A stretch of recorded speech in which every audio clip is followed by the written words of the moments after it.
The worst day on Wall Street since the crash of 1987. The Dow traders are standing there watching in amazement, and I don't blame them. We're now down 43%. Almost everything there completely wiped out. In the NASDAQ, everything and more has been completely wiped out. Let's talk about the speed with which we are watching this market deteriorate.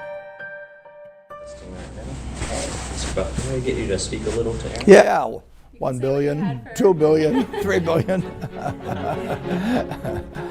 You can imagine the American economy is an economic train moving down a track that has no ending. And it picks up cargo and passengers as we go along. There's 330 million of us now, and there were only 4 million in 1790. And our farms are incredibly more productive, and we have 75 million houses, and we had a few huts then, and we have great universities and all of these things. So we're just constantly moving more and more cargo and passengers along. And occasionally that train is going to get derailed. In 2008, you had something close to a bubble in home real estate. 50 million people had mortgages roughly at that time out of 75 million homeowners. When that bubble burst, it hit home to probably 40% of the households in the country, these people that had mortgages on their houses. And fear spread in the month of September 2008 at a rate that was like a tsunami. Who do you hold responsible for that? Bubbles are always hard to ascertain the originators of it. There really aren't any originators. Everybody got caught in. Some were foolish, some were crooked, some were both. But you had a mass illusion that it could go on forever. You had Wall Street firms participating, you had mortgage originators participating, but you had the public participating. And it was, you know, it was a lot of fun. I mean, it was like going to Cinderella going to the party. I mean, it was all going to turn to mice and pumpkins at midnight, but nobody wanted to leave until 1 minute to midnight, and the rush for the door was couldn't be handled. What for you were the lessons you learned from 2008?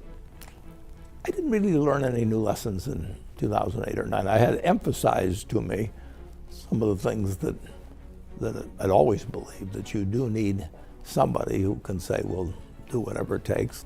The U.S. government had to do the right things, not perfect things, but generally the right things, starting in September, and they did a fantastic job, actually, of getting the train back on the tracks. There was still damage for a long period thereafter, but it was really important to have fast action at that time. And we were very fortunate we had the leaders we did.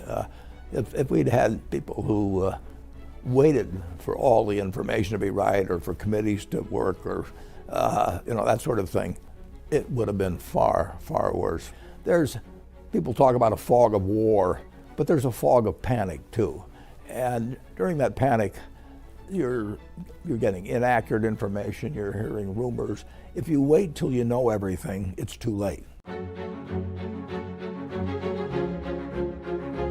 People today, 10 years later, they're still affected by the crisis, various people in different ways, but they're not as affected as they were in 2009 or 2010. Has that confidence come back?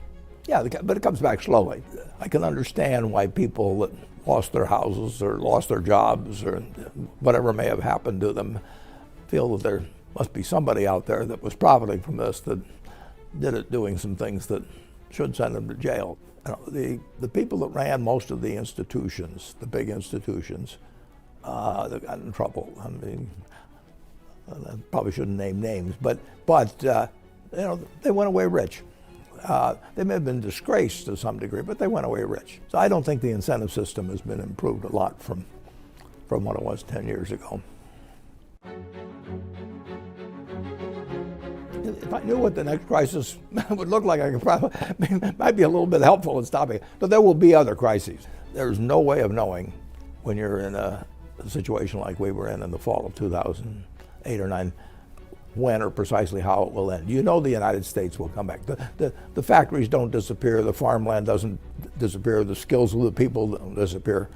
But you had a system which was going to put them all in an idle position, or could do it, and there's no way of knowing how far it was going to go. What's left from the crisis is pretty much our memories. I mean, the tracks are still there, the train's still there, but we had a big interruption in 2008 and 9, and now the train has been running pretty darn well, and we've shown that America can't be stopped.